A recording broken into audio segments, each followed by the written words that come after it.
This is my true story. After my wife died, all I had left was my daughter. I thought she would respect me for all I had done in her life. But instead, she looked at me with disgust. She called me just the old servant in front of her in-laws, as if I had no value, no dignity, no name. I stood there humiliated while others laughed. But what she didn't know was that I had been holding a secret all these years, and one day, I used it. But before I tell you, tell me where you're watching from, and please subscribe. From the very beginning of her life, I gave everything I had to make sure my daughter never felt the weight of poverty or struggle the way I once did.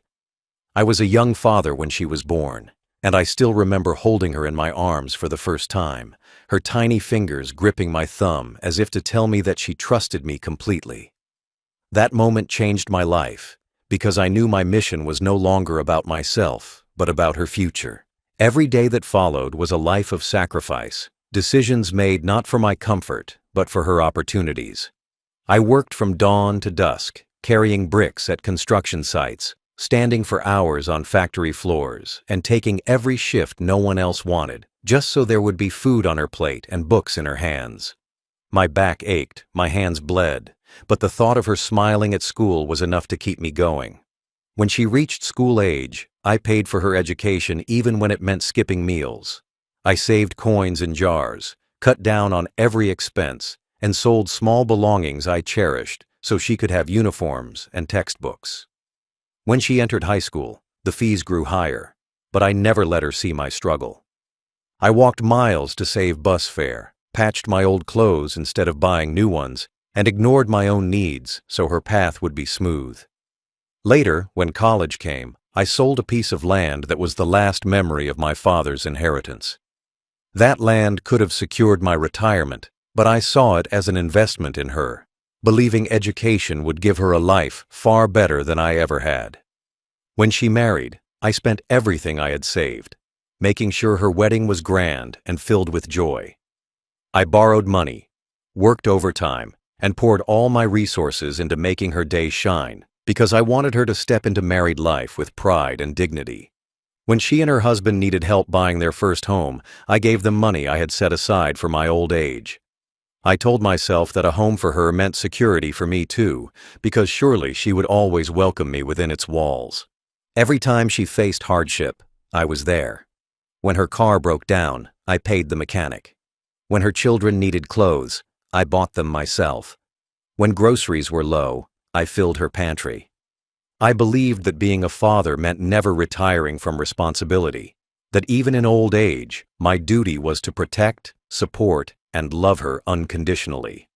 I saw myself as her shield, her provider, the foundation upon which her life was built.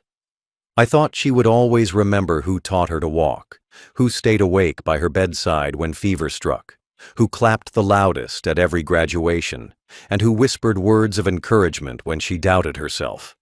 In my heart, I believed that decades of sacrifice would never be forgotten. I thought she would look at me in my old age with pride, not pity. I thought respect was natural, that gratitude was certain. I never imagined that the very daughter for whom I bent my back, gave my youth, and sacrificed my security would one day strip me of dignity and reduce me to a word that cut deeper than any wound. I never thought she would call me a servant. The change did not come suddenly.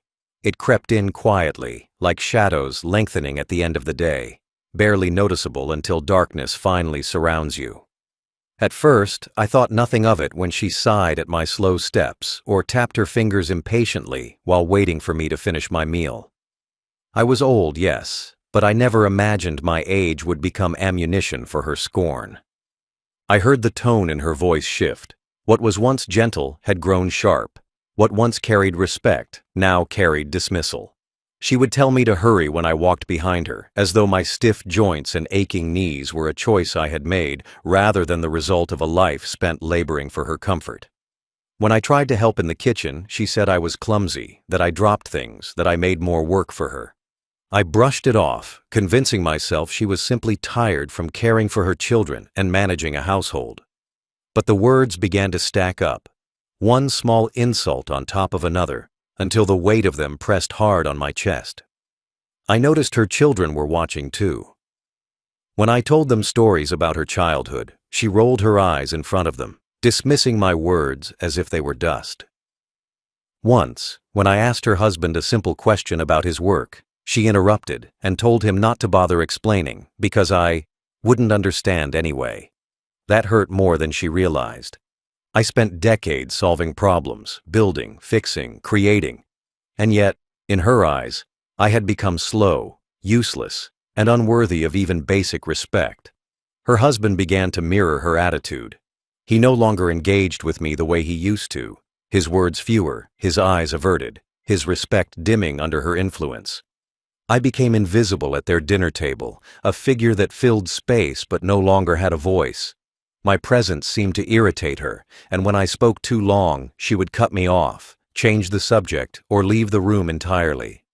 At first I told myself she was stressed, overwhelmed by life, perhaps even carrying burdens I could not see. I gave her excuses the way I had given her sacrifices, freely, without question.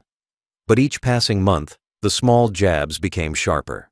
She began telling her children not to bother me because I was too slow to play or too old to keep up. I noticed they began to repeat those words, laughing when I stumbled, imitating her tone without realizing the cruelty in it. The same children whose birthdays I paid for, whose toys I bought, now looked at me not with admiration, but with mockery, and it was taught to them by their own mother. What broke me most was not the words themselves, but the realization that she no longer saw me as her father. She saw me as an obligation, a shadow that lingered too long in her home. I could feel the respect draining from her eyes, the gratitude erased, as if my decades of sacrifice had been swept away like chalk in the rain. The breaking point came not in the quiet corners of the house, but in the glare of company, under the weight of laughter that wasn't mine. One evening, my daughter and her husband hosted a dinner for his family. The table was long, filled with food I had helped prepare, though no one acknowledged my part in it.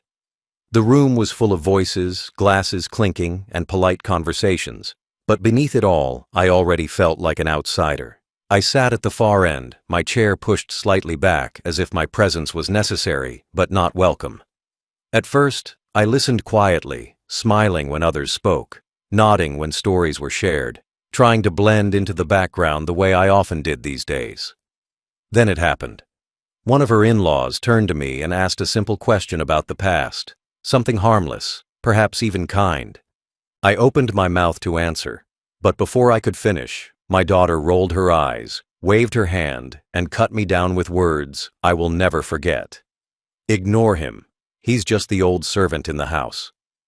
The room fell silent for half a second, and then came the laughter. Some chuckled nervously, others laughed openly, but all of them turned their eyes on me, not with respect, but with ridicule. I felt the heat rise in my face, my ears burning, my throat tightening as though her words had wrapped around my neck like a rope. I lowered my head, staring at my plate, my appetite gone, my heart pounding in my chest. Servant. The word echoed louder than the laughter. Servant. After decades of sacrifice, after carrying her through life, after giving her my blood and my sweat, that was what I had been reduced to. A title not of honor, not of fatherhood, but of humiliation. I wanted to vanish into the floor, to escape the eyes that now saw me not as a man, but as an object of pity or comedy. My hands trembled under the table as I clenched them tight, forcing myself not to walk out in the middle of the gathering. I reminded myself that this was my daughter, my flesh and blood, and yet she had stripped me bare in front of strangers. The meal went on as if nothing had happened, but every laugh, every word after that sounded distant, muffled by the ringing in my ears. I could not look at her, not at her husband, not at anyone. I stared at my food, untouched, and swallowed back the tears that threatened to rise. Pride is a fragile thing, and that night, mine was crushed under her heel. I had thought the small insults at home were the worst she could do, but I was wrong. That night, in front of her family, she did not just disrespect me, she erased me. That night, when the laughter had faded, when the clinking of glasses had stopped, and when the house was finally quiet, I sat alone replaying every word in my mind. The sentence she spoke carved itself into me, as though it had been etched with a blade. Just the old servant. Over and over it rang, not as a passing insult, but as a declaration of what I meant to her now. I had been called many names in my life: worker, laborer, father, husband. But never had I been called something that stripped me of humanity and dignity in the way those words did. It was not only that she had said it, but that she had said it in front of others, in front of the family she had married into, people who would now carry that image of me forever. They did not see me as the man who once carried her on my shoulders to school, or the man who bent his back to pay for her life.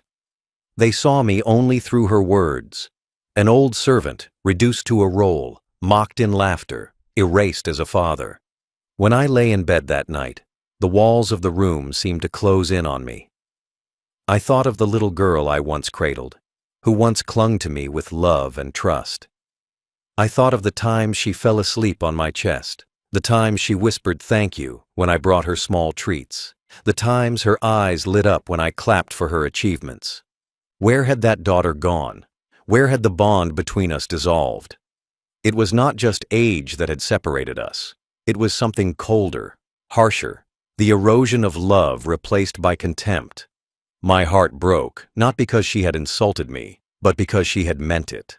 I could see it in her face, hear it in her tone, feel it in the laughter she allowed to follow. To her, I truly was nothing more than a burden, a relic, a shadow, wandering her home. The pain sat heavy in my chest. I had endured hardship before, hunger, poverty, loss. But this was a different kind of suffering. This was not the world pressing down on me. This was my own flesh and blood tearing me apart from the inside. I thought about leaving that very night, packing what little I had and walking away from her home forever. But where would I go? I had poured all my savings into her, given away what I had for her comfort. The house I once dreamed of for my old age had been sold. The land my father left me was gone. Every possession of value had been exchanged for her happiness. I had nothing left for myself. The only place I had was the very house where I had been reduced to a servant. I sat for hours, staring at the ceiling, tears slipping silently down my cheeks. I did not want anyone to see my grief, not even her, not even the children. My sadness was private, too heavy to share, too deep to be understood. I remembered the faces of those at the table, the way they laughed, the way they looked at me afterward. In their eyes, my dignity had been stripped away in a single sentence. Even if she regretted it, even if she apologized, the damage could not be undone. Words once spoken do not vanish. They linger, they stain, they take root in memory. And this one had taken root in mine. As dawn broke, I sat by the window watching the pale light creep over the street. My body felt old, but my heart felt older. I whispered to myself that maybe this was my fate, to give without receiving, to love without being loved in return, to serve until I could no longer stand. But deep inside, a small flame still flickered. The flame of dignity, of truth, of justice. I knew I had something she had forgotten. I had something that could remind her that I was not her servant. I was her father. And fathers hold secrets, even when they choose silence. That night did not just break my heart, it hardened my resolve. The humiliation she handed me was not the end of the story. It was the beginning of something she would never see coming. She thought she had reduced me to nothing, but she did not know that I still held a truth she feared. A truth I had protected for years. A truth that could shatter the perfect life she paraded before others. As I sat with my heartbreak, I realized it was no longer only about pain. It was about remembering who I was and what I was still capable of doing, long before she ever called me a servant, long before she built the life she now flaunted. There had been a moment when I stumbled upon something she had hidden away. It was many years ago, when I was still strong enough to climb ladders and fix roofs, when her marriage was still fresh and her children were only dreams in the distance. I had gone into her room one afternoon to collect some papers. She had left a drawer slightly open, and though I never made a habit of prying, my eyes caught the edge of folded envelopes stacked carelessly beneath clothing. I picked them up absent-mindedly, thinking they were bills or receipts that needed filing. But when I unfolded one, I froze.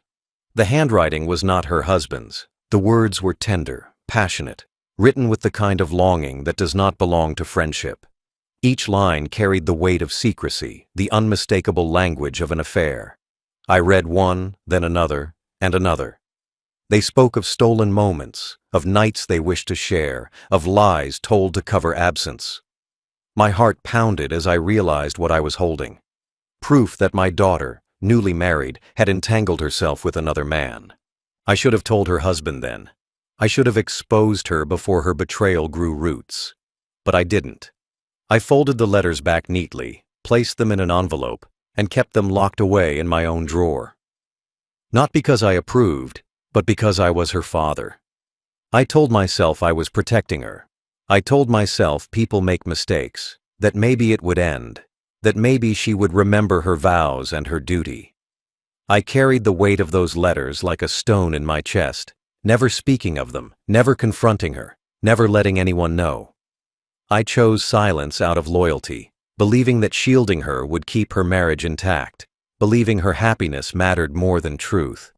Over the years, I would sometimes look at that envelope again, the ink fading slightly, the paper worn with age. I kept it hidden, deep inside my drawer, away from curious hands. Whenever I touched it, I felt the same sting. Betrayal not just of her husband, but of the values I raised her with. I raised her to respect commitment, to honor trust, to stand by the promises she made. Yet in those letters was the evidence that she had strayed from all of it. Still, I carried her secret alone. I defended her silence as though it were my own, guarding her mistakes so that no one else would see. What she never knew, what she completely forgot, was that her father knew her truth. She believed those letters were lost to time, buried with the years, forgotten like old dust.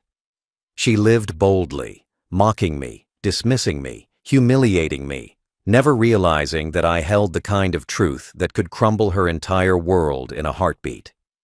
She forgot that the same man she called a servant was the same man who once shielded her from ruin, and so, when she stood in front of others and stripped me of dignity, when she erased my sacrifices with a single cruel word, I remembered those letters. I remembered the weight of the secret I had carried for her. I realized then that my silence had been a gift she never appreciated. My loyalty had been wasted on someone who saw me not as her father, not even as a man, but as a burden to be mocked. She forgot I had power too, the power of truth, the power of exposure, the power to end the life she built on lies. That night, while my heart was still heavy from her insult, I walked to my drawer, pulled out the envelope, and held it in my hands once again. The paper was fragile, but the words were strong enough to destroy. In that moment, the years of silence burned away. I no longer felt like the protector of her lies. I felt like the keeper of justice she had long denied me. And I knew that the day was coming when I would place those letters not back into the shadows, but into the light, where her husband's eyes would finally see who she truly was. There comes a moment in every life when silence is no longer mercy, when restraint is no longer strength, and when loyalty begins to feel like chains around your neck. For years, I had carried her secret like a burden carved into my bones, convincing myself that keeping it hidden was an act of love, a father's protection. But after that night, after hearing her call me the old servant before her husband's family, I realized my silence had been nothing but fuel for her arrogance. She no longer saw me as a man who sacrificed everything for her. She no longer saw me as the father who bent his back to build her future. She saw me as less than nothing, someone she could mock without consequence. That realization struck harder than any insult could. It was then that the balance shifted. The humiliation cut so deep that it tore away the last threads of loyalty I had clung to. As I sat alone, those words echoing in my ears, the envelope of letters weighed heavier in my mind than ever before. I thought about all the nights I stayed awake working to pay for her schooling, all the meals I skipped to make sure she was fed, all the sacrifices I made so she could have a wedding that shone brighter than mine ever could. And then I compared those memories with the sound of her laughter, the laughter she allowed at my expense, the ridicule she poured over me like dirt on a grave. That was the turning point. My heart, once soft with forgiveness, hardened into resolve.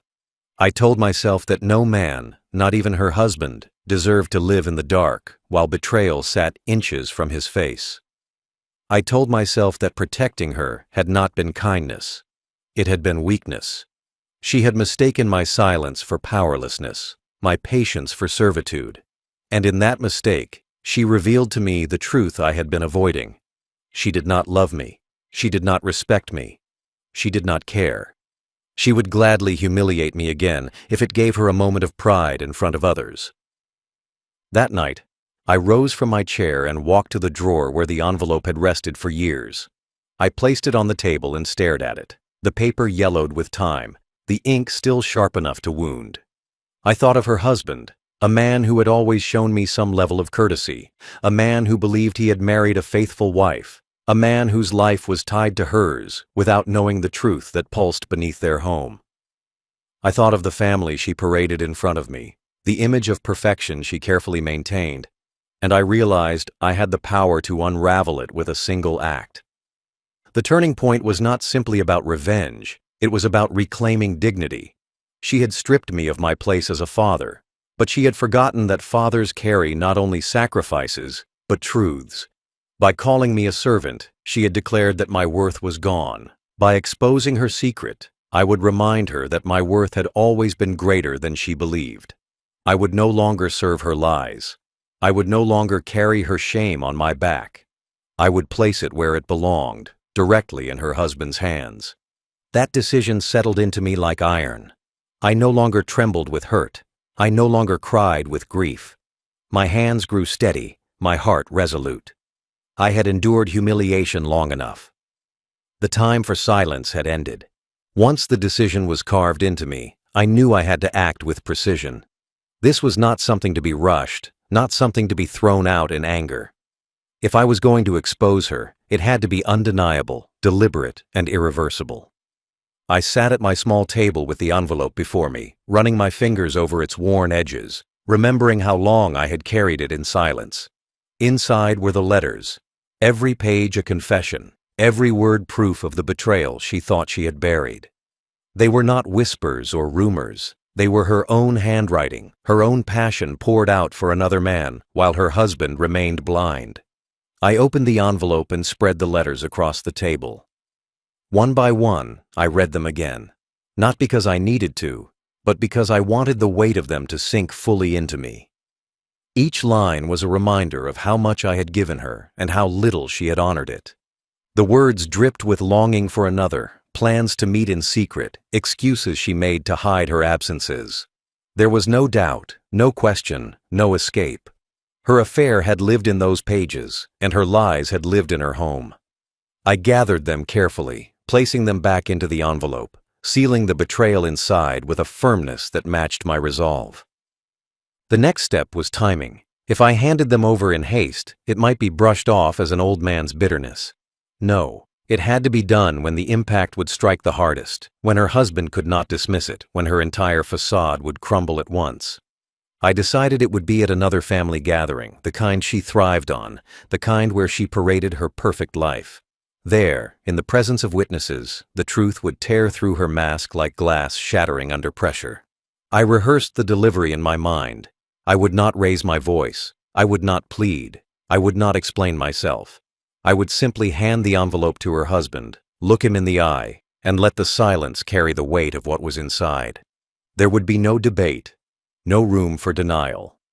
The letters would speak louder than I ever could. I envisioned the scene clearly, the way his hands would tremble as he unfolded the pages, the way her face would pale as the words of her own betrayal stared back at her, the way the family's laughter would choke into silence as the image she had built collapsed before their eyes. In the days that followed, I prepared myself inwardly. I moved with calmness around the house, saying little, letting her believe I had accepted her insult. But every night, I checked the envelope, ensuring the letters were safe, ensuring my weapon of truth remained sharp. My resolve grew stronger with each passing hour. For years, I had been silent. For years, I had protected her. Now, I would let the truth speak. It was not just about revenge, it was about justice. She had forgotten who I was, reduced me to a servant, mocked me before strangers. But she would remember. She would see that the man she humiliated was still her father, still capable of changing the course of her life with a single act. The plan was simple, but its impact would be devastating. When the moment came, I would be ready. The night I chose was not random. It was another dinner, another gathering where she loved to showcase her perfect life, surrounded by her husband's family and friends, the same audience before whom she had once stripped me of dignity. I sat quietly at the edge of the table, the envelope heavy in my pocket, its weight more powerful than any words I could ever speak. The room was filled with chatter and laughter, plates clinking, glasses raised in toasts. She moved about confidently, smiling, laughing, speaking with authority, as if she were untouchable. I watched her, calm and still, waiting for the moment when silence would fall and eyes would turn. When the conversation paused between courses, I stood. My chair scraped softly against the floor, the sound drawing attention without force. The room quieted, polite eyes turning toward me. I did not clear my throat, did not make a speech, did not give her a chance to dismiss me with a wave of her hand. Instead, I reached into my pocket and withdrew the envelope, worn at the edges, sealed firmly against denial. I walked slowly to her husband's side, my steps steady, my heart unshaken. He looked up at me with mild curiosity, unaware of the storm about to unfold. I placed the envelope in front of him. My hand lingered for a moment, pressing it down gently on the table as if to anchor the truth inside it. I leaned slightly closer, not to whisper, but to make sure he heard the words that carried the weight of both my humiliation and her betrayal. I said only this: "She called me her servant, but she serves another man behind your back." Then I straightened, turned, and walked back to my seat without waiting for a reply. For a heartbeat, there was silence, thick, heavy, pressing against the walls of the room. Then I saw his fingers trembling as he slid the envelope open. The first letter unfolded in his hands, his eyes scanning the words that had once been meant for another. The color drained from his face as he read line after line of passion not written for him, excuses crafted to deceive him, declarations of love meant for someone else. He dropped the page onto the table and pulled out another, then another, desperation and disbelief etched across his features. The room shifted. Conversation stilled, forks lowered, eyes darted from him to her. She sat frozen, her smile collapsing, her face paling as the reality of exposure settled over her. Her hands twitched toward the letters as if to snatch them back, but it was too late. The damage had already been done. Her husband's eyes lifted from the paper to her, filled with rage, betrayal, and something colder than either: clarity. He saw her now, not as the perfect wife she pretended to be, but as the woman who had lied to him, deceived him, built a life on infidelity. Whispers rippled through the room. The same family who once laughed at me now stared at her, their amusement replaced by disgust. The air grew sharp, every second stretching like glass about to break. I did not gloat. I did not smile. I sat quietly, my hands folded in my lap, watching as truth tore down the walls she had built so carefully. She had mocked me in front of them once, stripping me of pride. Now it was her turn to stand naked in front of their judgment, her dignity crumbling, her lies exposed by the very man she thought too weak to fight back. That night, the reveal was not loud. It was not violent. It was simple, deliberate, undeniable. And in its simplicity lay its power. I had spoken little, yet the silence that followed carried more weight than any speech could have. She looked at me then, her eyes filled with shock, fear, and hatred all at once. For the first time she saw me not as her servant, not as her burden, but as her father, the one who still held the power to end her lies with a single act of truth. The room that once echoed with laughter now sat in suffocating silence, broken only by the rustle of paper as her husband spread the letters across the polished dining table. Each sheet, each sentence, each faded line was a wound opening wider in front of every eye present. His hands trembled, his jaw tightened, his breathing came heavy and uneven as betrayal crashed over him like a storm. The family leaned closer, their faces shifting from confusion to disbelief, from disbelief to rage, from rage to quiet condemnation. They were not looking at me anymore.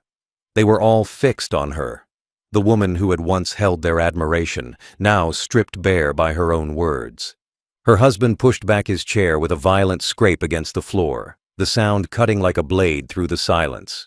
He pointed at the letters, his voice cracking not from weakness, but from fury. His questions came sharp, relentless, each one hammering against her collapsing defenses. She stuttered, faltered, tried to weave excuses, but the evidence lay plain before him. Every denial fell hollow, every attempt to shift blame drowned under the weight of her own handwriting. He slammed his fist on the table, plates rattling, glasses toppling, his rage no longer containable. She broke then. Her hand shook as she reached for the letters, but he shoved them back at her with disgust. The family gasped, their judgment no longer hidden. A mother-in-law who once praised her now shook her head in shame. A brother-in-law who once admired her glared as though she were filth. Whispers swirled around the table, words like betrayal, disgrace, shame, filling the room louder than any scream. The perfect image she had built over the years, faithful wife, devoted mother, respectable woman, was reduced to ashes in a single night. Her children sat wide-eyed, confused, their innocence unable to grasp the depth of what unfolded, but sensing the collapse of the world around them. Her husband's fury burned hotter with every second. He demanded names, times, places, every detail of her lies. She wept, pleaded, tried to shift blame to loneliness, to mistakes, to moments of weakness. But the letters told a different story, one of passion, intention, and willful deceit. He looked at her as though he no longer knew her, as though the woman he had married had died years ago, replaced by a stranger whose mask had finally slipped. The family turned cold. No one defended her. No one softened the blow. She had mocked her father in front of them before, and they had laughed. But now the laughter was gone, replaced by scorn directed only at her. I watched quietly, my face calm, my heart steady, as her empire of lies crumbled brick by brick. She glanced at me once, eyes wide with hatred and desperation, as though begging for me to intervene, to save her as I had done years ago when I kept her letters hidden. But I remained still. My silence now was not protection. It was justice. Her husband stood, his face pale, his body rigid with rage. He gathered the letters into his hands, shoved them back into the envelope, and declared before everyone that trust had been broken beyond repair. His words were cold, final, carved with the edge of betrayal that could never be undone. She collapsed into her chair, her tears flowing, her shoulders shaking, but there was no comfort left for her. The family, once her audience, now became her jury, each one silently condemning her. The humiliation she had thrown at me now sat heavy on her shoulders, crushing her beneath its weight. The night ended in chaos. Guests left in silence, some shaking their heads, others whispering behind closed doors. Her husband retreated to another room, locking himself away with the letters, the truth too raw to face. She remained at the table, broken, her face buried in her hands, sobbing into the emptiness she had created. The woman who once laughed at me, who once called me just the old servant, now sat stripped of pride, stripped of dignity, stripped of her carefully constructed life. And I did not gloat, did not celebrate, did not raise my voice. I simply sat in my chair, steady and calm, watching the storm I had unleashed run its course. For the first time in years, I felt the weight lift from my chest. The truth had spoken louder than her insults, louder than her laughter, louder than her lies. My revenge was not loud, but it was absolute. When the dust settled, when the whispers faded into silence, and when the house sat heavy with the weight of shattered illusions, I felt something I had not known in years, dignity returning to me. For so long, I had been treated as though I were invisible, as though my worth had expired with my youth, as though my sacrifices had been nothing but forgotten debts. But that night, as she sat with her face buried in her hands and her husband clutched the letters that told the truth, I knew justice had found its place. My daughter had betrayed not only her vows, but also her father's love, and both betrayals now stood exposed for all to see. I had carried her secret for years, believing silence was loyalty, convincing myself that protecting her was the duty of a father. But I realized that loyalty without respect is slavery, and silence in the face of humiliation is weakness. When she mocked me, she believed I was powerless. She believed the years had taken away my strength, my pride, my ability to act. She believed I was trapped in her house, dependent, voiceless. But she was wrong. The same man she called a servant was the same man who had built her life brick by brick, and the same man who could take it apart with the truth she thought buried. Justice was not in shouting, not in anger, not in striking back with cruelty. Justice was in letting her face the mirror she had avoided for years. Those letters were her own words, her own betrayal, her own undoing. I did not twist them, did not add to them, did not invent a story. I simply placed them where they belonged, in the hands of her husband, the man she deceived daily while parading a false image before the world. That was justice. Clean, undeniable, final. As I sat quietly, I thought back to the moment she called me the old servant.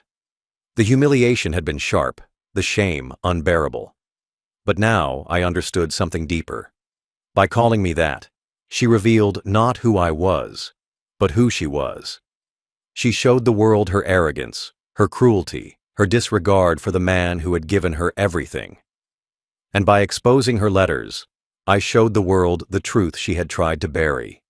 We had both spoken, but only one of us spoke with honesty. I did not feel joy watching her crumble. Revenge does not always bring joy. Sometimes it only brings balance. What I felt was not happiness, but peace. Peace in knowing I had not allowed her to erase me.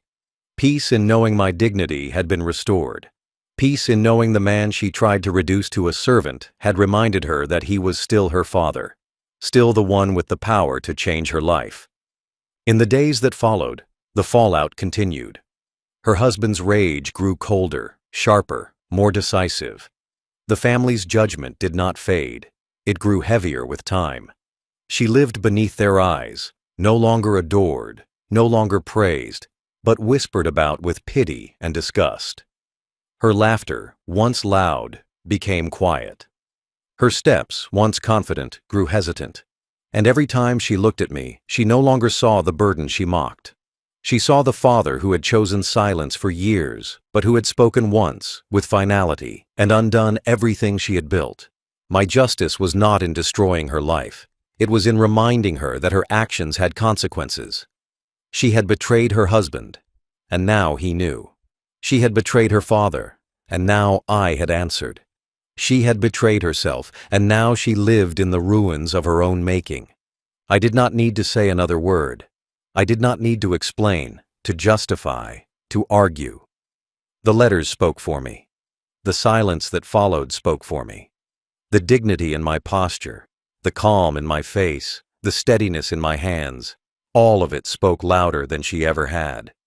And so, when I reflect on it now, I see it clearly. She mocked me as a servant, but I reminded her I was her father. She believed I was weak, but I reminded her I was still strong. She thought her lies were safe, but I reminded her that truth always waits, patient and silent, until its time arrives. That was my justice. Not loud, not cruel, but complete.